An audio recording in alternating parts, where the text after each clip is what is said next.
ഇന്നലത്തെ പരിശോധനയിൽ നിർണായകമായ പല രേഖകളും കണ്ടെടുത്തു എന്നൊക്കെയുള്ള വിവരങ്ങൾ വരുന്നുണ്ട്. പക്ഷേ അതിനും അപ്പുറത്ത് ഈ സ്വർണം എങ്ങനെയാണ് ചെമ്പായി മാറിയത് എന്നൊരു പ്രധാനപ്പെട്ട ചോദ്യം നമ്മളൊക്കെ എപ്പോഴും അങ്ങോട്ടും ഇങ്ങോട്ടും ഒക്കെ ചോദിച്ചുകൊണ്ടിരുന്നല്ലോ.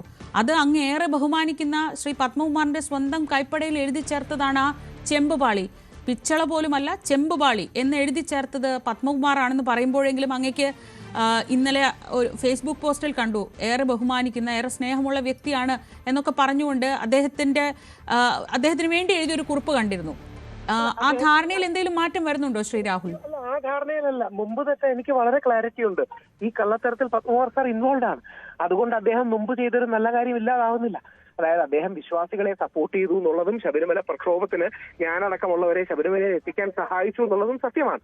എന്നാൽ യഥാർത്ഥത്തിൽ കള്ളത്തരം പത്മകുമാർ സാർ ചെയ്തു എന്ന കാര്യത്തിൽ എനിക്ക് വളരെ ക്ലാരിറ്റി ഉണ്ട്. ഞാൻ ആദ്യം മുതലേ അത് പറയുന്നത് കാര്യം ഇത് നയം വഴി ചെയ്തൊരു കൊള്ളയാണ്, അഥവാ theft by policy, robbery by policy. അതുകൊണ്ട് പത്മകുമാർ സാറിനെ ഈ വിഷയത്തിൽ ഒട്ടും യോജിക്കാൻ കഴിയുന്നില്ല. നയം വഴി ചെയ്ത കൊള്ള ആരുടെ സ്വത്ത്, ആരുടെ സ്വത്താണ്?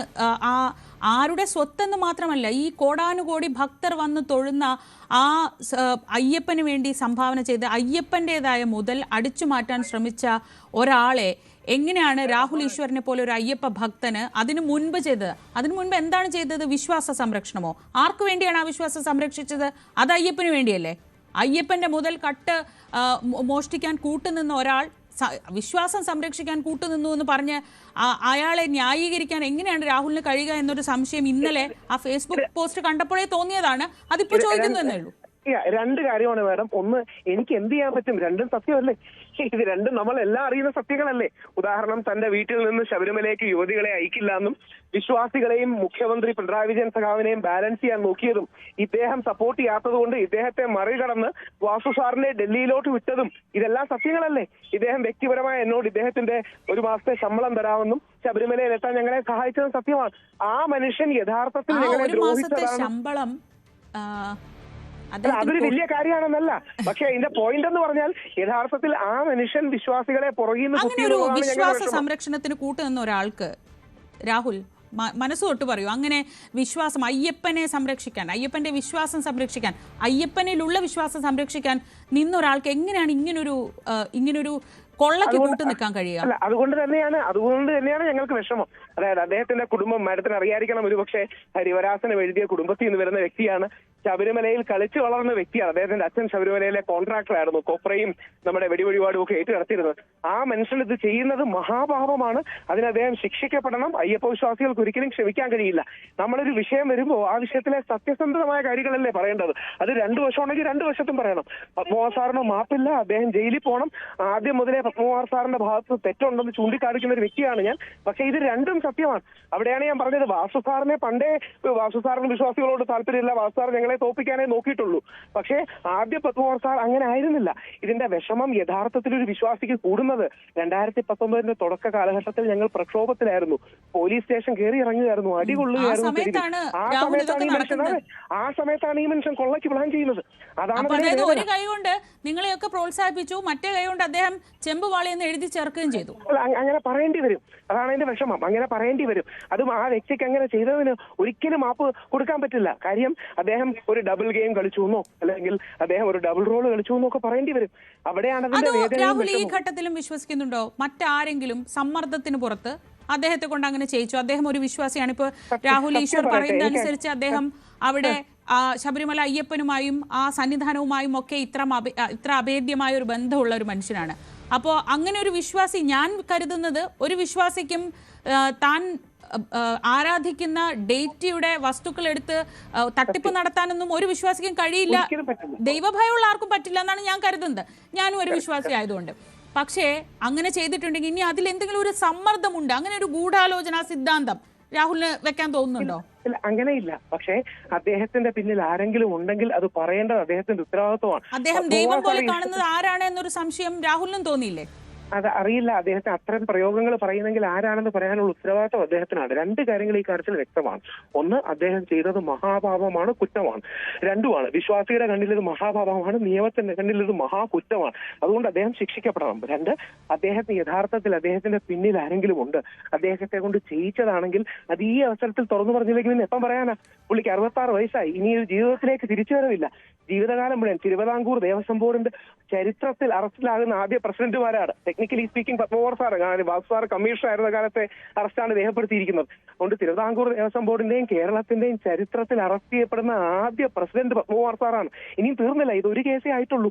ഇത് നമ്മുടെ വാതിൽപ്പടികളുടെയാണ്. ഇനിയും വീണ്ടും വീണ്ടും അറസ്റ്റ് ചെയ്യേണ്ടി വരും നമ്മുടെ ദ്വാരപാലക ശില്പങ്ങളുടെ കാര്യത്തിൽ. അതുകൊണ്ട് അദ്ദേഹത്തിന് മാപ്പില്ല. അദ്ദേഹം കുറ്റം ചെയ്തു, മഹാപാപം ചെയ്തു. വേറെ ആരെങ്കിലും കൂടി ഉണ്ട്. എന്റെ ഉള്ളിലെ ആഗ്രഹമാണ് കേട്ടോ, എന്റെ ആഗ്രഹമാണ് പറയുന്നത്. അദ്ദേഹത്തെ കൊണ്ട് ആരെങ്കിലും പുറകിൽ നിന്ന് ചെയ്യിച്ചതാണ് എന്ന് വിശ്വസിക്കാനാണ് എനിക്കിഷ്ടം. കാര്യം ഇത്രയും അടുത്ത് ഇന്ററാക്ട് ചെയ്തിട്ടുള്ള, അദ്ദേഹത്തിന്റെ കുടുംബത്തിലെ കല്യാണങ്ങളിൽ പോയിട്ടുള്ള, വർഷങ്ങളായി പരിചയമുള്ള ഒരു മനുഷ്യൻ അങ്ങനെ ചെയ്യരുതേ എന്നുള്ളതായിരുന്നു പ്രാർത്ഥന. പക്ഷെ നമുക്കെല്ലാം രേഖകൾ പഠിക്കുമ്പോൾ അറിയാം, ദേവസ്വം പ്രസിഡന്റ് അറിയാതെ അങ്ങനെ ഒരു കള്ളത്തരം നടക്കില്ല. കാര്യം സ്വർണം പതിച്ച ചെമ്പുപാളികളിൽ നിന്ന് മാറ്റി ചെമ്പുപാളികളിൽ നിന്ന് മാത്രം ചെയ്യണമെങ്കിൽ അതിന്റെ പിന്നിൽ ഒരു ക്രിമിനൽ മൈൻഡ് ഉണ്ട്. അപ്പൊ ഇനി ഇദ്ദേഹമാണോ, ഇദ്ദേഹത്തിന്റെ പുറകിൽ ആരെങ്കിലും ആണോ, അത് കണ്ടെത്തിയിരിക്കും. അങ്ങനെ പുറകിൽ ആർക്കെങ്കിലും ചെന്ന് ഒരു ശബരിമല ദേവസ്വം ബോർഡ് പ്രസിഡന്റ് ആയിരിക്കുക, അങ്ങനെ ചെയ്യാൻ പറ്റുന്ന ഒരു സിസ്റ്റമാണോ ഈ ദേവസ്വം ബോർഡ് എന്ന് പറയുന്നത്?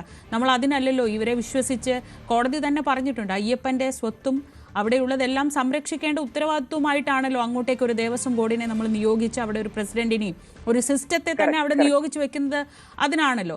അപ്പൊ അങ്ങനെ ഒരു ഫ്രജൈലായ ആളുകൾക്ക് കയറി ഇടപെടാൻ കഴിയുന്ന ഒരു സിസ്റ്റം ആണോ ശബരിമലയിൽ ഈ ദേവസ്വം എന്ന് പറയുന്നത്? ഒരു കാര്യം കൂടെ ശ്രദ്ധിക്കണേ. ഇപ്പൊ മാഡം പറഞ്ഞതോട് അനുബന്ധമായിട്ടാണ് യഥാർത്ഥത്തിൽ ഇപ്പോ CPM കേന്ദ്രങ്ങൾ ഇറക്കുന്ന ന്യായീകരണം ഇദ്ദേഹത്തിന് ജാഗ്രത കുറവുണ്ടായി. ഇന്നലെ P. ജയരാജൻ സഖാവിന്റെ പോസ്റ്റൊക്കെ എങ്ങനെയാണ്, ഭരണപരമായ വീഴ്ചയുണ്ടായി, അങ്ങനൊന്നും അല്ല, കൊള്ളയ്ക്ക് നേതൃത്വം കൊടുത്തതാണ്. ഭരണപരമായ വീഴ്ചയോ ജാഗ്രത കുറവൊന്നും അല്ല. അവിടെ ഇരിക്കുന്ന ആൾ ബോധപൂർവം കള്ളം ചെയ്യണമെന്ന് തീരുമാനിച്ചാൽ മാത്രമേ ചെയ്യാൻ കഴിയൂ. എന്റെയൊക്കെ ആദ്യത്തെ പ്രതീക്ഷ, ഹോപ്പിംഗ് അഗൻസ്റ്റ് ഹോപ്പ് നമ്മൾ പറയുമല്ലോ, ആ പ്രതീക്ഷ എന്ന് പറഞ്ഞാൽ ചിലപ്പോൾ മെമ്പർമാരാരെങ്കിലും ചെയ്തതായിരിക്കും, ഇദ്ദേഹത്തെ പറ്റിച്ചതായിരിക്കും എന്നാണ്. ഇന്നലെ വരുന്ന വാർത്തകൾ വെച്ച് ഇദ്ദേഹമാണ് മെമ്പർമാരെ പറ്റിച്ചത്. അതായത് ദേവസ്വം ബോർഡ് പ്രസിഡന്റ് ബാക്കി മെമ്പർമാരറിയാതെ ഇത് എഴുതി ചേർക്കുകയും, നമ്മൾ ആരും ഇത് ചിന്തിക്കുന്നില്ലല്ലോ, ഇത് ചിന്തിക്കാത്ത ഒരാൾ ഇത് കൊള്ളയടിക്കുമെന്ന് ആരും കരുതുന്നില്ല. എന്തിന്? ഹൈക്കോടതി വിധിന്യായത്തിൽ ഹൈക്കോടതി എഴുതിയിട്ടുണ്ട്. ഞങ്ങൾ പോലും ഞെട്ടി. ഞങ്ങൾ ആദ്യം വിചാരിച്ചത് എന്തോ പ്രൊസീജിയറൽ എറർ ഉണ്ടായി, ഏതെങ്കിലും പ്രോസസ്സിലോ ജാഗ്രത കുറവുണ്ടായി എന്നാണ്. പിന്നീടാണ് ഈ ഞെട്ടിക്കുന്ന കൊള്ള വന്നത്. നമ്മൾ ആരെങ്കിലും ചിന്തിച്ചു അയ്യപ്പന്റെ മുമ്പിലിരിക്കുന്ന ദ്വാരപാല ശില്പങ്ങളും അയ്യപ്പന്റെ വാതിലിൽ നിന്ന് ഇവർ സ്വർണം അടിച്ചു മാറ്റാൻ ശ്രമിക്കുമെന്ന്? ഇനിയും തീർന്നില്ല. ഇനി അടുത്തതാണ് ഏറ്റവും പ്രധാനം. നമ്മുടെ ഒറിജിനൽ സ്വർണ്ണപ്പാളികൾ മിസ്സിംഗ് ആണ്. ഇപ്പോൾ ശബരിമല ഇരിക്കുന്നത് ഡ്യൂപ്ലിക്കേറ്റ് ആണ്. അതായത് ഒറിജിനൽ വാതിൽപ്പടികളിൽ 2.5 കിലോഗ്രാമും ദ്വാരപാല ശില്പങ്ങളിൽ 1.5 കിലോഗ്രാമും ഉണ്ടായിരുന്നു. ഇപ്പോൾ ഉള്ളതിൽ 361-400 ഗ്രാമും മാത്രമേ ഉള്ളൂ. ഇനി ഈ ഒറിജിനൽ സ്വർണ്ണപ്പാളികൾ കണ്ടെടുക്കണം. അതായത് ഈ അന്താരാഷ്ട്ര തലത്തിലടക്കം ഈ വിഗ്രഹ മാഫിയ പ്രവർത്തിക്കുന്നുണ്ട്. അതാണ് ഈ സുഭാഷ് കപൂർ ഒക്കെ 1300 കോടി രൂപയുടെ നെക്സസ് ആണ് അവരെന്നാണ് രേഖപ്പെടുത്തൽ തന്നെ ഉള്ളത്. അപ്പൊ ഇത് മറിച്ചു വിറ്റോ മുറിച്ചു വിറ്റോ, ഇനിയും ഭക്തിയുടെ പേരിൽ തമിഴ്നാട്, ആന്ധ്ര, കർണാടക പ്രദേശങ്ങളിലെ ബിസിനസ്സുകാർക്ക് വിറ്റോ, അവിടെയാണ് ഉണ്ണികൃഷ്ണന്റെ ഒക്കെ പ്രസക്തി വരുന്നത്. അപ്പൊ അങ്ങനെ ഒരുപാട് അന്വേഷണങ്ങളുണ്ട്. തീർച്ചയായിട്ടും പത്മകുമാർ സാറിന് ഉത്തരം പറയണം, അദ്ദേഹം ശിക്ഷ അനുഭവിക്കണം. എനിക്ക് അദ്ദേഹത്തെ വ്യക്തിപരമായി ഇഷ്ടമായിരുന്നു, ഇപ്പൊ ഇഷ്ടമാണെന്ന് പറയുന്നില്ല, വ്യക്തിപരമായി ഇഷ്ടമായിരുന്നു. അതുകൊണ്ട് അദ്ദേഹം ശിക്ഷ അനുഭവിക്കണം, ഉത്തരം പറയണം. ഈ കേസ് ഹൈക്കോടതിയുടെ പക്കലായതുകൊണ്ട് ആരും ഇതിൽ രക്ഷപ്പെടാൻ പോകണമെന്ന് വിചാരിക്കരുത്. ഇതിൽ പെട്ടിരിക്കുന്ന വാസു സാറാകട്ടെ പത്മകുമാർ സാറാകട്ടെ ഇവരാരും രക്ഷപ്പെടുമെന്ന് സ്വപ്നത്തിൽ ചിന്തിക്കരുത്. ഇനിയും ജയകുമാർ സാറ് കൂടെയാണ് ദേവസ്വം ബോർഡിൽ, പഴയ രേഖകളെല്ലാം എടുത്ത് കൊടുക്കുകയും ചെയ്യും. അവിടെയാണ് ഈ നോൺ പൊളിറ്റിക്കൽ ആള് വന്നാലുള്ള ഒരു ഗുണം. അപ്പം വിശ്വാസികൾ, ഞങ്ങൾക്ക് ഇതിൽ രാഷ്ട്രീയമൊന്നുമില്ല. ഇനിയും പത്മകുമാർ സാറിന്റെ പിന്നിൽ ആരെങ്കിലും ഉണ്ടെങ്കിൽ, ഉദാഹരണം അദ്ദേഹത്തെക്കാൾ ശക്തനായ ആരെങ്കിലും ഉണ്ടെങ്കിൽ അവരും വെളിയിൽ വരണം.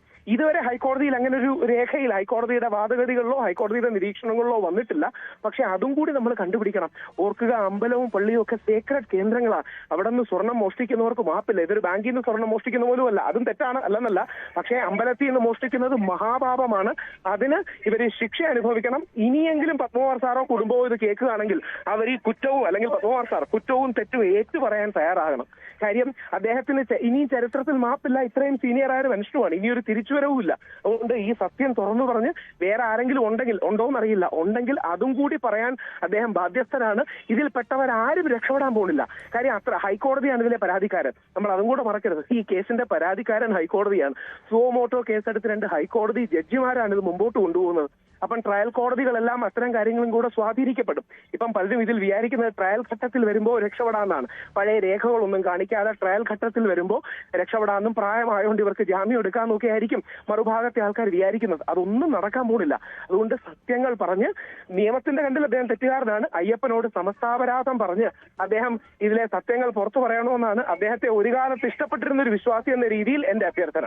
ശരി, ശ്രീ രാഹുൽ ഈശ്വറാണ് പ്രതികരിച്ചത്. ഡാൻ കുര്യൻ ചേരുന്നുണ്ട് വിവരങ്ങളുമായി.